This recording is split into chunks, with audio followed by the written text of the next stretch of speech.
Hey, it's Chris here with your long weekend fishing forecast for August 27th. It is Labor Day this weekend, which means we are closed on Saturday through Monday as usual for a long weekend. So if you need anything, make sure to get down to the shop before then to get geared up. As far as what this weekend offers, this is sort of the unofficial kickoff to fall. It's a very exciting time of the year. It's not the end of the season. It really is just the start of a bunch of seasons, which is really fun. So this weekend, what we're looking forward to, we've got trout, we've got bass, we've got muskie, we've got salmon. So we'll run through all of these, fast forward to whichever one interests you the most, or watch the whole thing. As far as trout goes, the Grand River right now, still pretty warm. It'll probably remain that way for weeks, if not until the season closer. So we don't talk about the Grand a lot this time of year, but pretty well every other trout river in southern Ontario will be cooling down, if it hasn't already, to a great temperature to fish this weekend. The Credit River, if you look at it the last few days, has actually not crested 20 degrees, which means that you can fish it all day long without stopping. We're not just talking about a morning or evening fish anymore. We really are talking about all day fishing, which is pretty cool. And that'll run true for most of our freestone rivers around here. What we're talking about when it comes to trout fishing this time of year, you can fish streamers, you can fish dries, you can fish nymphs, they'll all work. Generally speaking, I would say more drab flies, more sort of boring flies this time of year are going to be good, because we are talking about lower, clearer water this time of year. Now that said, don't be fooled into thinking that end of season fishing is going to necessarily be a really tough go. And the reason for that is that I like to think of September fishing as almost our second trout opener around here. A lot of us, we've been laying off the trout the last couple of months, focusing on bass and other things as temperatures have been too hot to fish for trout, and because of that, those fish are really well rested. So similar to trout opener in the spring, fall offers another opportunity for lightly pressured fish, so you can get out there and get some really good fish. But as far as flies go, you can fish streamers, you can fish big streamers, but typically with that low and clear water, you're going to be better set fishing small. So if you fish streamers, maybe throw a big one if we get some rain or in low light conditions. Otherwise, stick to smaller stuff. And then as far as dries and nymphs go, if you're fishing nymphs, stick to smaller stuff, some pheasant tails, some hare's ears, keep it basic. Size 14, 16, 18s this time of year start to produce really, really well. And then as far as dry flies go, you'll have a real mixed bag. So we've talked about terrestrials, bugs that live on land, fall in the water, things like ants, things like small grasshoppers can be really productive. And then your more traditional actual hatches that we'll be getting, you'll still have some caddis this time of year, so always worth keeping a couple of those on hand.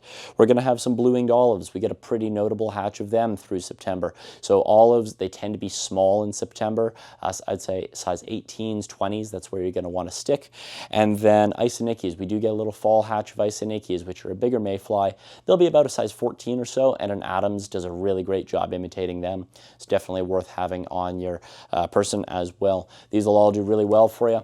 When we're thinking of fall trout, you know, that water is pretty clear, and so, you know, if you're thinking from a fish's perspective, they are pretty hesitant to sit in your slower pools, usually because those are easier for birds of prey to see into. So a heron or a osprey or something is going to have a much easier time spotting and picking those fish off, versus if they sit in heads of pools, in riffles, in pocket water, under undercut banks. You're really looking for water that you can't easily see into this time of year. If it's a glassy, slow pool, even if it's got some depth, might not always be the best fishing. Instead, really look for that broken water, that pocket water. That's going to serve you really well while you're trout fishing. So that's trout. Looking at bass, this is a great time of year for bass. The whole staff here, we were just up north near Temiskaming this past weekend doing some bass fishing. We had a great time, got into a lot of really good fish. And the cool thing about bass this time of year is that they start feeding really aggressively. So bass, the warm water fish, yes, but cooler weather into the fall can do really, really well. And the reason is that those fish are putting on the feed bag.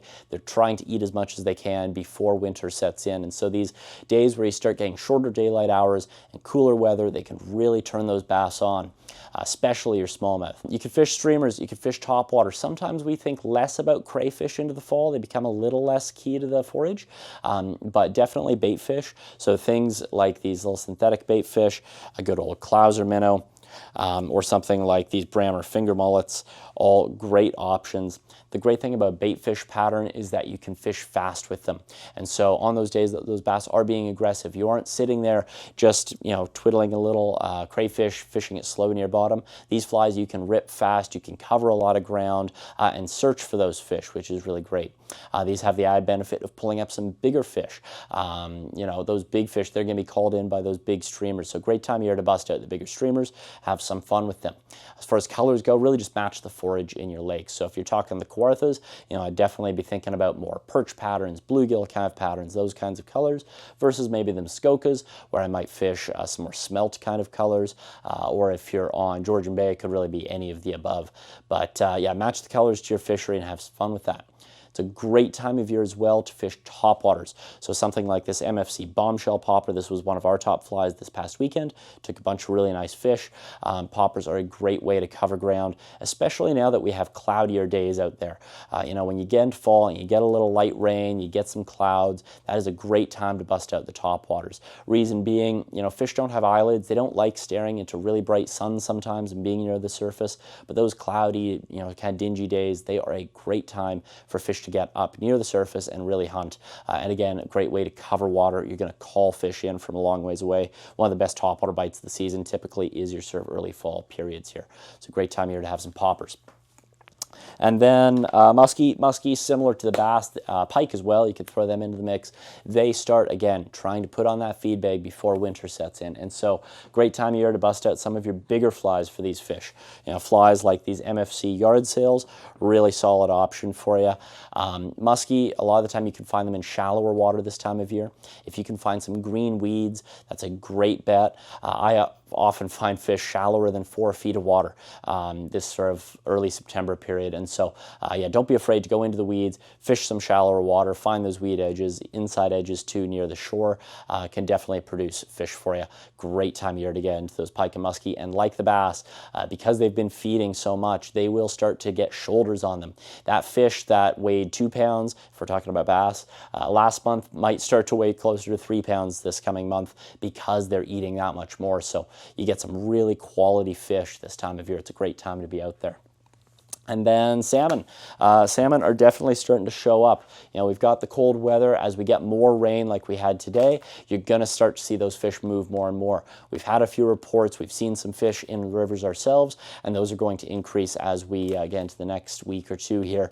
We are end of August. This is sort of when salmon kicks off. We're not talking about early salmon season anymore. We're talking about getting into the thick of salmon season. It's going to start really hot and heavy soon. So a lot of great patterns you can go with. Grabbing something like one of these Great Lake salmon kits that we have here has all your essentials, going to get you really well set for those fish. Generally speaking, early season, your eastern rivers, your northern rivers, rivers that are a little colder, they are going to get fish earlier than a river, say, like the Humber or the Credit. But of course, any of the rivers can get some fish. So check in with us before you go out there. We can offer you any updates that we have on where we've been seeing fish ourselves, and that'll change pretty fluidly too. So always happy to offer you the most up-to-date reports if you give us a shout or stop by the shop. We hope you have a great long weekend. As always, if you need any help figuring out where to fish or what to fish, get in touch. We'll be happy to help you. We'll see you around.